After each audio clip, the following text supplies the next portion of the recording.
কে phone দিল? আপনার ছেলে। এখন ফোনটা ধরো, বলো যে তুমি এখন আমার সাথে কাজে ব্যস্ত।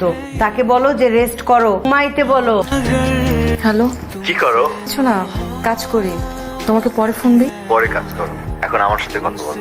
পরে ফোন দিব, এখন রাখি। बस तुमसे हाँ, तुमसे ही हाँ। মা এত রাতে? কি ব্যাপার অতুল, আজকে তোমার জন্মদিন, তুমি আগে ভাগে আমাকে জানাবে না? এমনি বলিনি। না না, এমনি হবে কেন? বিয়ের পরে তোমার প্রথম জন্মদিন, কেক তো কাটতে হয়। কেক না কাটলে তো আবার তুমি বলবা যে শাশুড়ি মডার্ন না। কেক কেটে ছবি পোস্ট না দিলে তোমার বাড়ির লোকজন আবার নানান কথা বলবে। আসো, কেক কাটতে হবে। মা সমস্যা নেই, আমরা সকালে কেক কাটি।